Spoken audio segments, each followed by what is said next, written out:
Saya katakan pada ibu saya, bahkan Allah akan turunkan saat di dunia.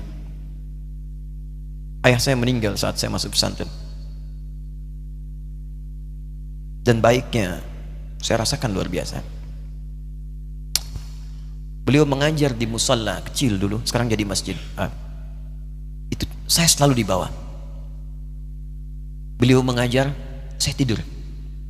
Sekarang gantian, saya mengajar, beliau tidur. Dan kadang dipangku, gendong sampai pulang. Saya pernah sengaja pura-pura tidur untuk ingin tahu apa yang dikerjakan ayah saya di jalan. Jaga betul supaya nggak bangun. Begitu saya disimpan di kasur dan bangun, diajak bercanda. Saya mau masuk pesantren, beliau nggak sempat ngantar. Saya bertemu, beliau menangis, peluk saya, minta maaf, nggak bisa ngantar ke pesantren. Saya belum mengerti apapun saat itu. Saya bertekad, insya Allah saya belajar dengan sungguh-sungguh. Sepekan 2 pekan saya dapat panggilan pulang. Saya tanya pada kakak saya yang ikut, sekarang ada di sini, di mana ayah? Beliau nggak jawab. Sampai di Bandung, paman saya, beliau sekarang Sekom MUI Jawa Barat, langsung menyampaikan, nampaknya nggak akan terkejar sampai sana, mungkin sudah dimakamkan. Saya ngerti, paham saat itu bahwa beliau telah wafat. Maka saya pulang. Maghrib saya sampai, saya dapati ibu di ruangan tengah. Saya datangi, saya menahan tangis, tidak menangis sedikit pun, untuk membahagiakan ibu saya.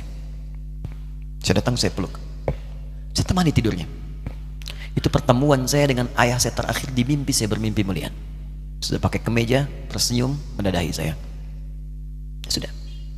Besoknya saya cari ke kamar, ternyata Allahu Akbar, apa yang selama ini saya pelajari di pesantren, kitabnya sudah ada di kamar semua, sudah disiapkan.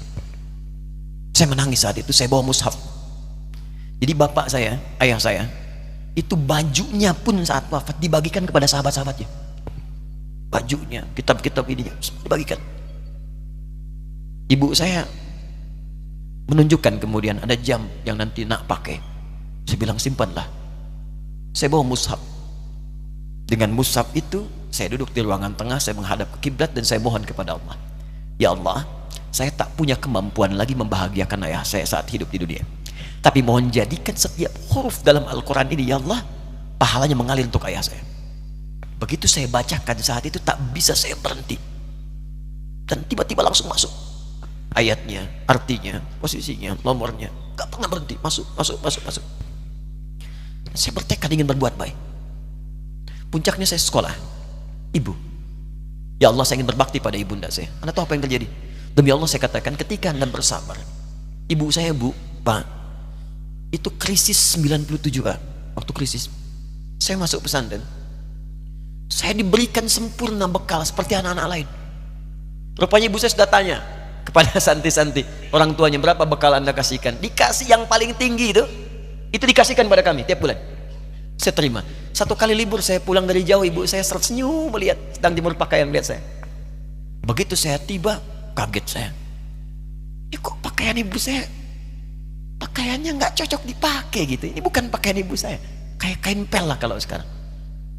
Saya masuk ke rumah, saya kejar, saya buka pakaiannya, lemarinya, saya nggak temukan sedikit pun. Saya kejar kakak saya, dia sudah siapkan makan.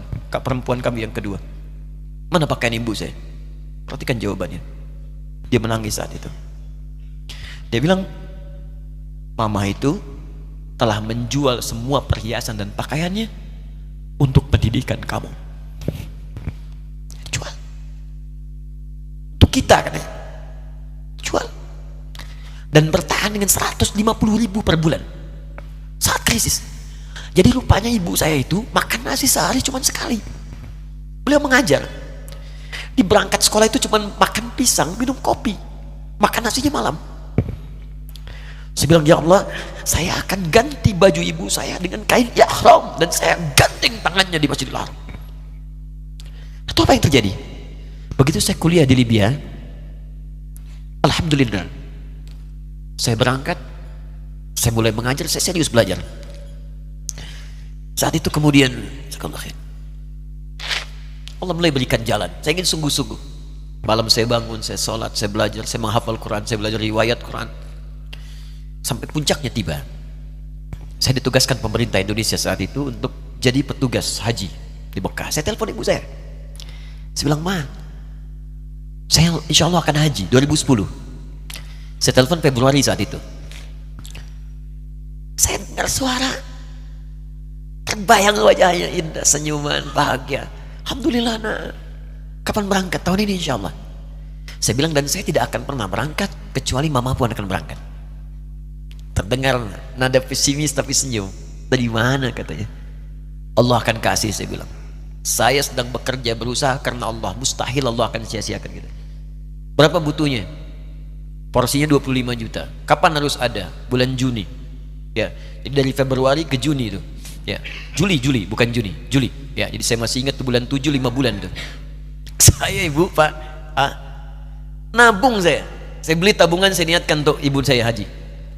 Bulan Juli masih setor 25 juta. Jadi semua tabungan masukin situ. Ada yang ngajar ngasih, masukin situ. Masukin semua. Tepat sepekan sebelum itu kemudian didaftarkan, saya buka tabungan. Allahu Akbar, karunia Allah luar biasa. Tadi butuh berapa? 25 juta. Begitu dibuka, Masya Allah, 1 juta. Karena beasiswa nggak banyak, 1 juta.